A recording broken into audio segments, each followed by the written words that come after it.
Welcome to God Crimes. A podcast about an ex-Jehovah's Witness going to Burning Man? What? What? Burning Man? What's that? That's right. That's right, folks. You heard it here first. We are going to the burn this year, and that's really crazy and exciting, and we wanted to talk about it. We want to talk about it. Yeah, as an exJW, going to Burning Man. I mean, that's like two different alien planets. Yep, different alien planets completely. Hold on. So, what is Burning Man exactly?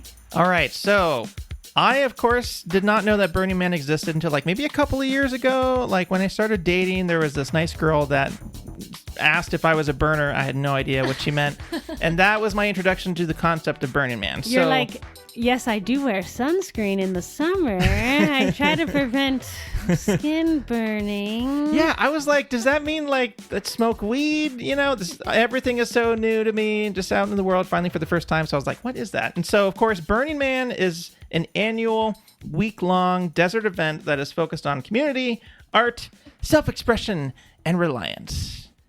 But of course, a lot of people think about, you know, just like doing drugs in the desert and like EDM shows and maybe art or something. Being dirty, partying. I kind of thought that was the only people there, and that's so not true. Yeah, I thought probably the same way that a lot of people did, and just thinking that people that go are maybe irresponsible or just kind of fit into a certain dirty hippie aesthetic, you could say. I know that that's what I used to think. Right. Yeah, but the people that we've come to know as good friends are, I mean, what's so amazing is there's so many different ways to like do a burn, I suppose. Like for people that want to engage in more like substances and dancing and things like that is an option, you know.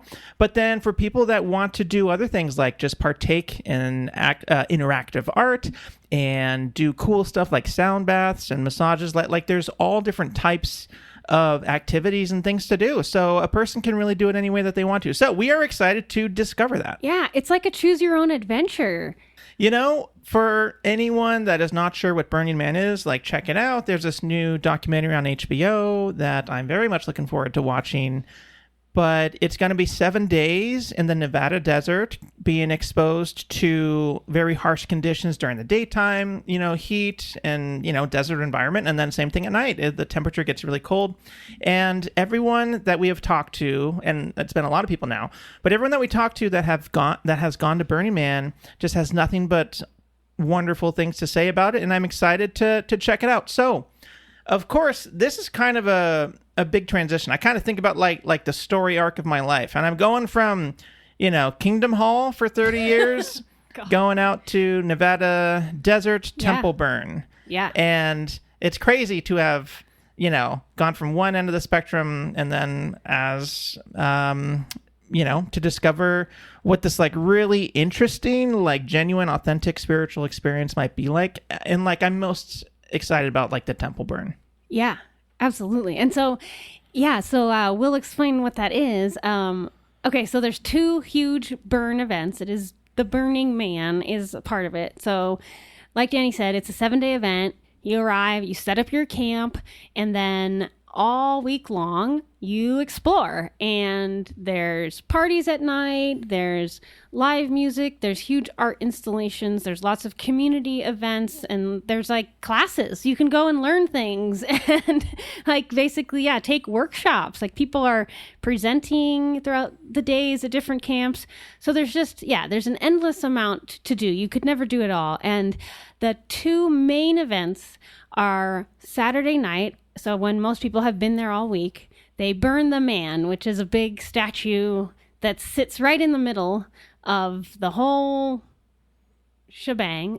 Yeah, right in the dead center of the shebang. Right in the dead center. And I'm pretty sure that it's up all week, so you can see it. Like you see it all week. And then the biggest, loudest like celebration is they burn this big man. And I don't really know all the symbology of it yet. I'm sure we'll learn everything about like why they do that. But I guess that's like really loud, really boisterous, super fun. Just like everyone is there. It's this like cacophony, this like overwhelming experience. But that's like intentional. That's like the big stimulating moment of the week. And then the next day, they have the temple burn. And I'm also really excited about this. So the temple is a gorgeous, intricate wooden building structure, art piece, effectively, that a bunch of people throughout the week, you can go there and you can spend time there. And it's kind of the spiritual center of the burn, it sounds to me. And you bring things that you want to release. So it's a place to bring people that you have lost, or things you need to let go of, parts of yourself you're wanting to release, traumas. People bring physical items. They bring pictures of loved ones and letters, and sometimes like clothing, just things that represent that they're letting go of. Yeah. And then on Sunday, the day after the crazy wild man burn, there's the opposite. There's a completely silent, reverent burn of the temple. And then all those things that people intentionally brought to release gets consumed by the flames, and you are standing with people that are doing the same thing, and it seems so spiritually significant. Like, as soon as we learned that that was a major aspect of Burning Man, I thought, oh my God, I really, really need that. So for me, your exJW boy, I'm going to be bringing some of my old literature. Nice. I have like this old collection of tracts that like we used to like do special campaigns, and we would go door to door, and we would attempt to cover like our entire territory with these tracts. It was kind of a break because like when I would knock on a door, you would, hopefully have someone answer the door, but like thankfully you didn't need to. So you could just kind of like knock one time, knock, knock, knock. No answer. Spend 3 seconds. Okay, open the screen door, close the tract in the screen door. Yeah, so it was nice to get like a little break from like having to talk to people. Yeah. But that is going to be a big deal for me to like release. And then the other thing, one of the reasons why we started up the podcast again is because I am declaring a personal family emergency, like for my immediate family, mom, dad, brothers and sister. We are wanting to, I am really wanting to do more to attempt to help my sister. And this is going to be a big part of that, because I'm going to be bringing some pictures of her. Like, it's a really strange thing. Like, a lot of people will bring members of, pictures of family members that have passed away, friends, whatever. And in this sense, like, she has not, physically left this earthly plane, but she sort of has just completely vanished in my life. So, I think to intentionally kind of let go of that relationship instead of like allowing it to kind of continue to cause me stress and pain and things like that, I think that's going to be significant. So like on the one hand, I'm going to be like doubling down on my efforts to help her, help other, JWs that are PMO or not quite ready to be PMO yet, physically and mentally out. And that is going to be like really spiritually significant for me, because I used to be like a very spiritual person, like that was nothing but what I was. Like my entire life was centered around the religion. And to kind of, I suppose, reawaken that spiritual side of myself, but in like a controlled way and like a responsible way, like that is pretty important to me. And I'm super pumped about it.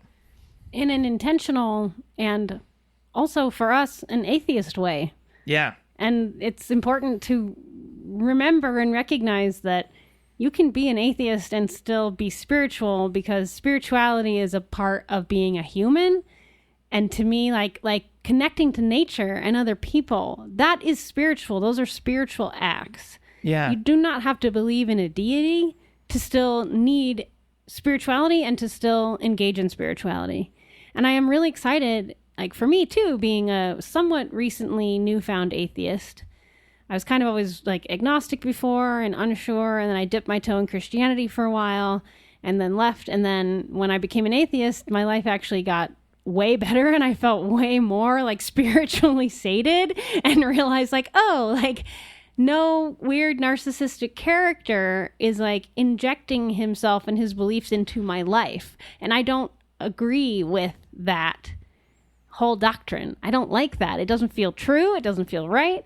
And so, yeah, for me, like becoming an atheist, I think I'm like more spiritual now than I was when I was trying to follow, you know, a specific prescribed religious doctrine. Because now I can connect to the spirituality that is intrinsic to being a human being on this planet, more indigenous practices of spirituality. Yes. Right? Yeah. So trying to kind of that's a whole nother topic, but yeah, bring in more of our own like indigenousness, because every single human being has an indigenous past, and that comes with spiritual practices that I think are really important and can be really healing. Yo, you know, colonialism and Christianity go hand in hand historically. Like I think about how many people's spiritual practices were dislodged on the North American continent by Christianity and colonialism. And so like for myself, I really am excited to rediscover, kind of like re-indigenize myself, if you will. Like look at my cultural heritage, you know, on my mom's side, I have like Spanish Basque and Apache, which is so cool. And then on my dad's side, it's like Norwegian and Swedish. And I'm super pumped to be able to rediscover really cool indigenous things and practices. And like I've been seeking out some more like clothes and patterns and kind of embracing some of that stuff. So like, for example, I've always like loved the like Mexican blankets, the serape blankets. Yeah. Super pumped to just like have more of those in our house and try to like make some cool stuff and clothing items with them. And but to realize that that's actually, those patterns are part of your genetic heritage. Yeah, for real. Which is really cool. Something I'm really looking forward to about Burning Man is it's an environment where people can like try new things, kind of try to really be their authentic selves. And you're kind of out of regular society where there is so much social pressure to dress a certain way or to behave a certain way. And it's like kind of like a blank canvas. So people go and they try to like kind of experiment and see and express themselves and see what really feels good.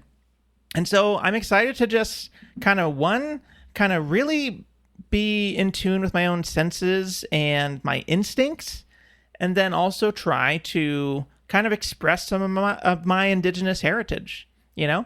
And I don't even fully know what that looks like, but I'm excited to like explore and find out. Yeah. And it's okay for things to be an exploration. I think we talk about that on this podcast a lot. Like a lot of being a person is exploration and discovery. Who am I? What do I like? Where do I come from? Right? And I think that Burning Man is a really strong example of people coming together to do that very intentionally. Yeah.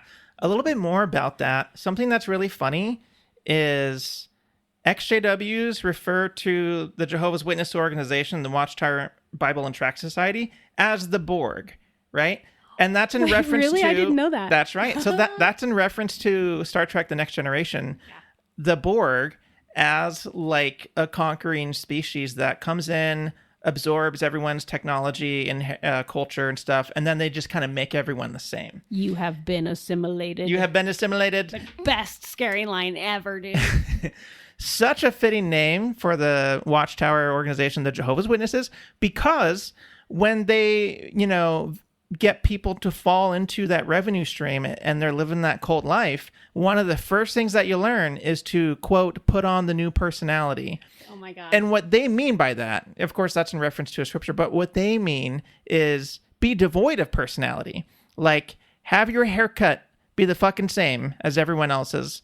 Like, there's like a catalog, like a literal, like a little brochure catalog thing. And they're like, this is our example of dress and grooming. Guys, look like this one dude on the cover. Girls, you can pick between like basically 2 or 3 dresses, but they're all like, you know, length past the knees and like basic bitch hairdos and shit. So like they take it really seriously. Like when you're a JW, you don't have a personality. And like any time that like you do develop an interest and like people take notice, they're like, hey, Like, you're spending a lot of time doing disc golf. Like, shouldn't you be out in field service and going to the meetings? Or like, oh, you like to ride your bike for like little marathons and stuff. Are you doing that on Sundays when you're supposed to be at church and shit? And so it's so well fitted, the name, the Borg, you know. So it's really funny because when we were at our Burning Man Virgin meeting, you know, it takes a lot to go to Burning Man. It's not just like a little festival where you get to pop in. Like, it's kind of a survival situation. You have to pack in, pack out, leave no trace, be very thoughtful. Yeah. Like, you're not even allowed to put like gray water on the ground. So like it takes a lot of planning and preparation. But anyway, they just, for anyone listening, so the Virgin meeting was for anyone who hasn't been to the burn yet. So that was like a really nice thing we got to go to. Yeah. And the person leading the meeting like referenced, oh, the Borg, blah, blah, blah, blah, blah. And I was like, oh, what? Hold on. That caught my ear. And he later explained like, oh, the Burning Man organization. Some people call it the Borg. So it's just so funny to like, I think about like the OG Borg for me, the Star Trek JWs that fucking assimilate shit. And then this other organization that is more worried about like building beautiful, intricate wooden structures for the purposes of burning them, like in celebration of life and then like in contemplation of life. And they're all about like, I want to say like helping people, or like I should say providing an environment where people can really like express their personality and like further develop their personality. So and it's all about inclusivity as well, and like radical acceptance. So literally the opposite of what extremist religions are. And it's going to be so cool to be in a space where that is being encouraged, as opposed to what you are so used to experiencing, which is literally the opposite. When you were just talking about that, like, I'm constantly learning just how much the JWs and any religion like them they are like the Borg. Yeah. They are truly like assimilate. You are being assimilated. You do not get to have your own personality, your own thoughts. Nope. Like, this is why we don't want you to get educated. You can't go to college and see all these other free thinking people, like wearing clothes the way they want, having relationships the way they want. That goes against assimilating, putting on the new personality. Because Burning Man is basically the exact opposite of a high control group. I mean, the whole point is that people are free to be their authentic selves and inclusivity, all these concepts. We thought it could be really interesting to go over the 10 principles of Burning Man. Yeah. and I just want to note, like, I think it's super important for anyone that was in a cult, if some opportunity or invitation comes up that even sounds like a teensy little bit culty, like, it is incumbent upon said person to be thoughtful, 100%, to examine what it is, what it's about, and then ultimately decide like, oh, is this something that would be like enriching for my life, or that is worth kind of checking out? Because like someone who grew up super repressed and not allowed to have fun, if some fun opportunity comes up, you gotta check it out, gotta be responsible and see if it would add to your life. Absolutely. And like, as people, we're so attracted to cult-like things. We want to feel like we're in the in-group. And there are ways to have safe, fun community and to feel cool. You know, I know we're going to feel cool because we are burners now. But that doesn't mean that we're falling for a cult or into a cult. And yeah, there are community things that are really fun. But it is, like Danny's saying, it's so important to like just stay alert, you know? Stay alert, eyes wide open. Eyes wide open, stay aware. See what it's all about. Make sure that you're always making your own conscious choices with the things that you're doing in your life. And you're not just doing things because of peer pressure. That's right. So one of the first things that we learned about Burning Man is that there are these 10 principles. And I thought it'd be fun to just kind of go over them, so then people that want to know more about Burning Man get to know that. But then also like how these principles kind of land with me in reference to like being an ex-Jehovah's Witness. 100%. Yeah. So they're in no particular order, which I really like. This is from the official handbook we were given with our tickets. Radical inclusion. Radical So inclusion. They say anyone may be a part of Burning Man. We welcome and respect the stranger. No prerequisites exist for participation in our community. Yeah.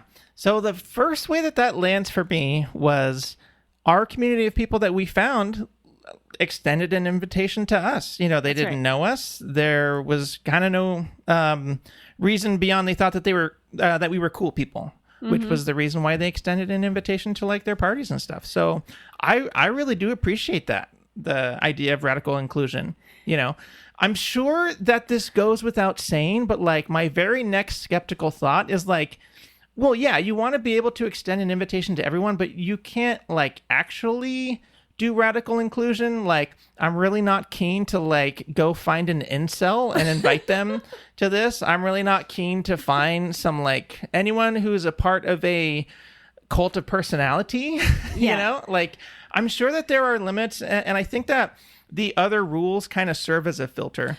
I agree. To keep weirdos out. Yes. I'm sure some people slip through the cracks, but, you know, it seems pretty important. So I'm going to give a thumbs up to radical inclusion. What do you think?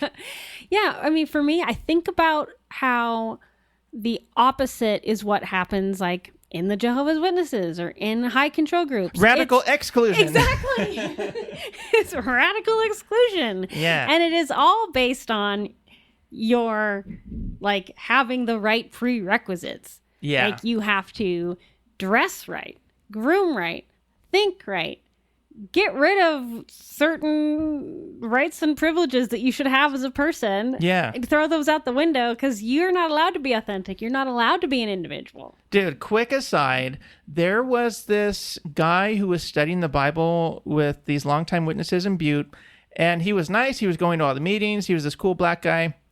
And he just seemed like a neat, worldly, experienced, cool person. And he was probably in his like mid-50s. But he had this really cool kind of updo dread hairstyle. I don't know how to describe it, but it had cultural significance to him. And because he didn't want to like cut his hair in like a practically like a military hairstyle, they stopped studying with him and he was disinvited to the meeting. So that's radical exclusion, folks. Wow. Yeah. Like literally radical, like to be like, your hair is not going to work. It's too authentic. It's too personal. Wow. You need to conform to this bullshit, stupid haircut that looks good on like a corporate catalog. Yeah. Yeah. Well, I agree with you about there's some like limitations to radical inclusion, you know, for violent or harmful people and beliefs. But again, I feel like the rest of the tenets kind of help to explain and make the first one or that one make sense. I think it goes without saying, but I mean, I would say it anyway if it was me personally. Yeah. So, yeah. So the next big tenet is gifting. Burning Man is devoted to acts of gift giving. The value of a gift is unconditional. Gifting does not contemplate a return or an exchange for something of equal value. I love this because it is about unconditional giving. It is not about exchange. And that is such an important concept that we don't do very much in our culture. I know that for me, as someone that grew up with parents that had narcissistic traits, and like there really wasn't a lot of unconditional giving in any direction.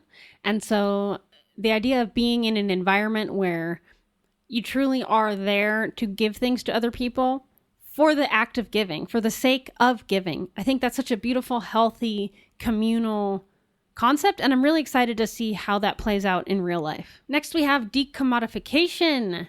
In order to preserve the spirit of gifting, our community seeks to create social environments that are unmediated by commercial sponsorships, transactions, or advertising.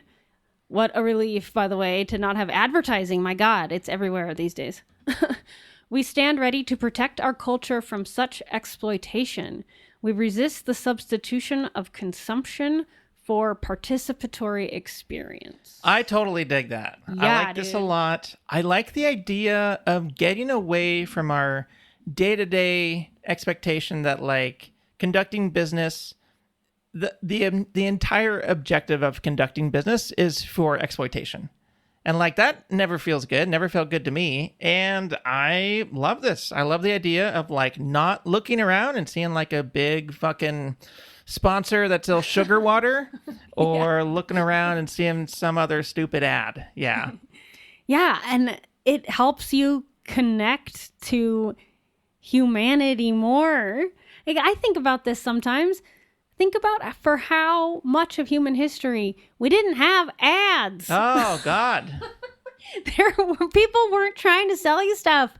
You were just like, you were the guy that, raised chickens, and so you had eggs, and so, you brought your eggs to market and you traded with someone who had corn or whatever. That's like a really silly, basic metaphor, but it's true. Like, we didn't have to advertise ourselves the way that we're constantly doing so now. And I think that to get away from that for these 10 days we're going to be there is also going to be really trippy. Yeah, that feels like we're just going to be able to be more human. Just kind of escaping corporate expectations and transactions and stuff. It's all so gross. Excited to take a break from it. Mm-hmm. Do you want to do the next one? Yeah. Okay. All right. So the next one, radical self-reliance. Burning Man encourages the individual to discover, exercise, and rely on their inner resources. Boo. I'm just kidding. That's what someone in the church would say, though. Oh my God. Isn't there a whole thing about like relying on the church? Don't rely on yourself, rely on God. That's exactly right. Yeah. It's all glory goes to God. If you make a meal for someone, that you invited over to your house, JW, like in the prayer that you say to bless the meal, you always say, oh, thank God for this food.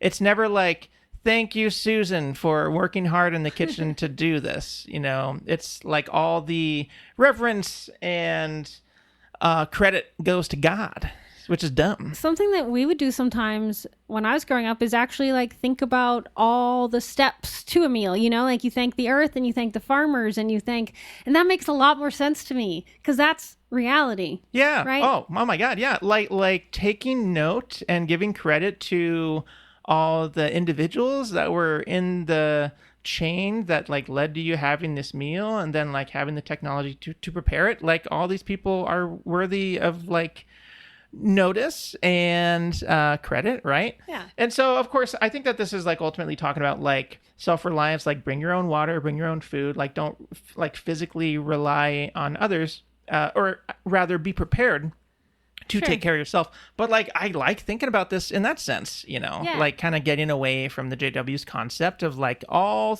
responsibility and credit goes to God. It's like no, we as people take care of ourselves and then we give to others, and that's the beautiful thing that we do. God has nothing to do with it. Yeah. To me, it also has to do with individualism. To me, like radical self-reliance is also like just the beauty of being an individual.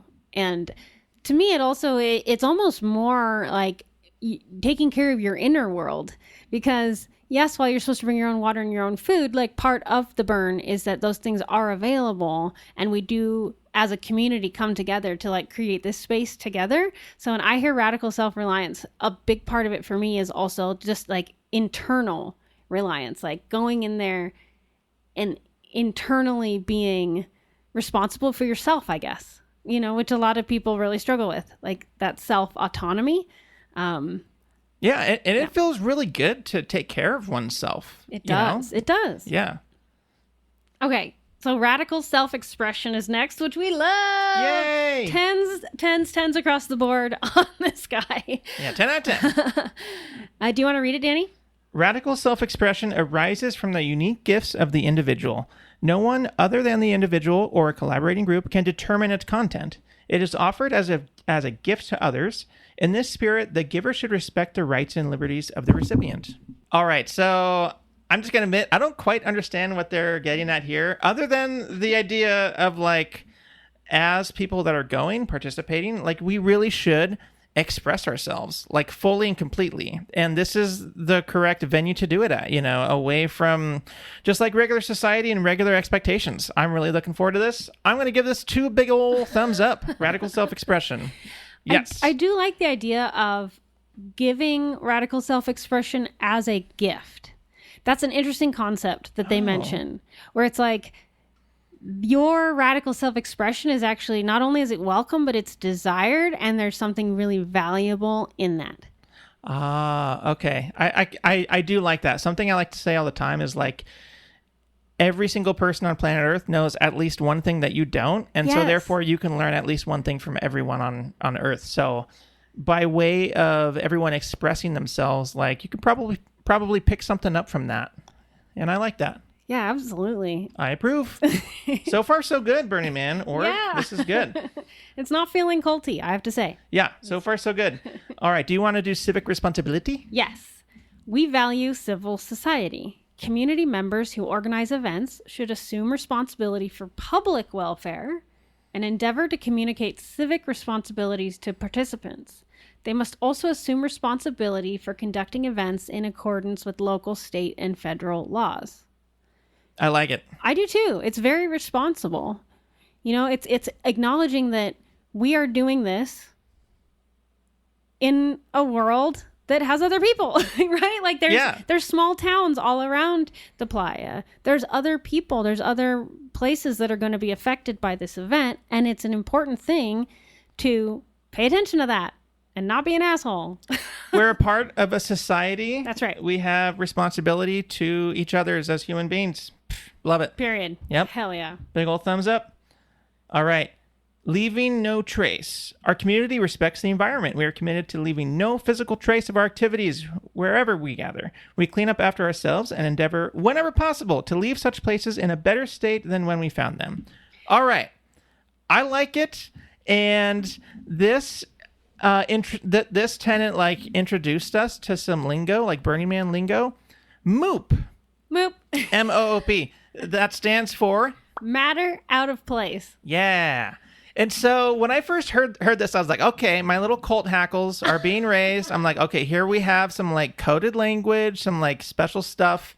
I'm dubious of like coded language because it feels a little bit gatekeepy and a little bit culty. And so I was like, hold on. But after thinking about it, I actually like this word a lot because it's not about being gatekeepy. It's about taking this idea really seriously, matter out of place. Yeah. So like our friends talked about how there was like this tent that had been used in the forest. And so there were lots of pine needles after they had picked up the tent. And so the org takes that really seriously. And so they had to pick up every single pine needle. And so that might seem like a little bit hardcore or whatever, but it's only because they take leaving no trace so seriously. And so this coded language gets a big old thumbs up from me. It's not about gatekeeping. It's just about taking this tenant super seriously because it's on like federal land and like we want to protect the environment. So let's take it seriously. Yeah. And it's one of the ways to guarantee that Burning Man can continue to exist, because if 70,000 humans can show up and then leave and have the desert just, return to its previous state, I think that really shows the responsibility and the care of the people that are there. And I think it's one of the reasons why the burn is able to continue all these years. Because if you trash a place, it's like, well, you shouldn't get to go back there again. Like taking care of the land that you are on is incredibly important. And it sounds like they try to have fun with it. Like that you go on a MOOP patrol at the end of your camp and you actually like go through every square foot of your camp with your campmates, and you go through and you just make sure that there aren't any weird little hair ties or, whatever in the ground. And I think that's great. And you know what? Since I've been introduced to this concept of MOOP, I have been like picking up little stuff at the park. Like we took the dog to the park and I picked up an old cigarette butt. I would never have done that before, but like I think about matter out of place. Yeah. And it's just, I'm like, I want to be a good steward of the environment. So 2 thumbs up, big ups. Absolutely. Yeah. If there's tenants that you can then bring back to your normal life, and honestly, I'm thinking all of these are pretty good, like normal life tenants. Yeah. We missed one though. Which one do we got? I think we got 2. Communal effort. We have 3. Oh, okay. Communal effort. Yes. Our community values creative cooperation and collaboration. We strive to produce, promote, and protect social networks, public spaces, works of art, and methods of communication that support such interaction. Sweet. Dude. I like it. Yeah. I mean, yeah. This is good stuff. It's good shit. It really is. It's passing my culty smell test so far. I'm digging it. And that's another one that I'm like, I want that in my everyday life. communal effort, like cooperation, collaboration. Hell yeah. Life gets better when human beings work together, period. That's how all the greatest, creative efforts and inventions and sciences have happened. It's because of humans working together. These things don't happen in a vacuum. Yeah. I think that, okay, side tangent here. Our culture definitely encourages and like celebrates the individual at the cost of acknowledging all the people that are involved in something. We love saying, wow, like, I don't know, for some reason, Albert Einstein pops to mind. Like, there'll be one person who then gets credit for all these things that happened because of a lot of people, like that person's family, their connections. I know his wife was really important in a lot of his discoveries. Right. Just as one weird little example, and it's all of the people that came before that gave information, that did research, that provided. We're a network, we're a quilt. We're a community. Humans need each other. Yeah, I like to buck against the like great man of history theory. Mm-hmm. It's dumb and it's wrong, and I hate it. Yeah. Yeah. All great men of history had women supporting them. Just saying. Yep, I'm snapping. Thank you. Okay. Participation. Yeah. All right. Our community is committed to a radically participatory ethic. We believe that transformative change, whether in the individual or in society, can occur only through the medium of deeply personal participation. We achieve being through doing. Everyone is invited to work. Everyone is invited to play. We make the world real through actions that open the heart. That is lovely. It's really lovely. We want to be that way in our lives. We want to be participating. We don't just want to be like existing. Mm-hmm. All right, Burning Man, I'll do it. Something that they say, even on the ticket for the burn, is like, no spectators. Yeah. I was like, what? What does that mean? Then I realized, I was like, oh yeah, like participate. I think it says no spectators, participate. Just full send. Like, we're creating this together. You're not just coming to look at things that other people have done. You are there to also contribute to the experience. And that has to be one of the reasons why it's so cool and people speak so highly about it. Lastly, this one I'm still kind of wrapping my head around. Immediacy. Immediate experience is, in many ways, the most important touchstone of value in our culture. We seek to overcome barriers that stand between us and a recognition of our inner selves, the reality of those around us, participation in society, and contact with a natural world exceeding human powers. No idea can substitute for this experience. Yeah, so what does that mean to you? This one seems a little bit more like philosophical and spiritual. I think that the concept is be here now. I think that's like an easier way to say that. It's what is happening right now in your experience is more important than, I don't know, like all the distractions that usually exist within normal human life. Yeah, it seems to me like it's being super present, number one, and then number two, maybe like kind of following your nose, like kind of following interests that come up in your mind in the moment. I feel like we've heard before that if you see something in the distance on the playa that intrigues you, you should just go check it out. So I think that's what it means, but I will definitely be doing that. I'm going to try and like really follow my nose. Yeah. I think it is about connecting to the inner self and recognizing when there is an inner draw to take an action or to do something and like having a relationship with that. I think it's about like awakening, kind of like an inner awakening, because there is something immediate about that. Heck yeah. Anyways, we will know more. We're gonna know more as we find out, and open invite for more experienced burners to kind of school me. Like, I'm excited to just learn more, and people with experience, hey, hit me up. Yeah. Show me the ways of the burn. So those are the 10 principles of Burning Man. We are excited to go experience them in person. We leave August 28th, and we are going to do the full thing. We decided just to go full send. This year is our year. We have this awesome community, this really cool camp, and we're going to go for setup and stay for teardown and see the playa at the very beginning and the very end, and experience the whole thing. That's right. We're going to be doing it right, and deciding to go to Burning Man, we realized that we couldn't also make it to another thing that we really wanted to go to, the Time Suck Summer Camp. It is the last one, as far as we know. But we made this decision quite a while ago, and we're like, now is the time for this. So it stinks that we can't do both, but I think that this, of course, it's going to be a new experience. Yes. It's going to be a life experience, going with a camp, being there for setup, tear down, the whole thing, being able to be a part of and witness an ephemeral city is just too good to pass up. For sure. And we decided, because we met at a Bad Magic summer camp back in 2022, and we did go to the second one. And so we're not going to be able to go this year because it is during the same time as the burn, but we are going to represent Time Suck on the Playa. That's the podcast that inspired us and that caused us to meet. And so, I think we're going to wear our little summer camp shirts out there and take some pictures for that community. And that'll be really fun. Hell yeah.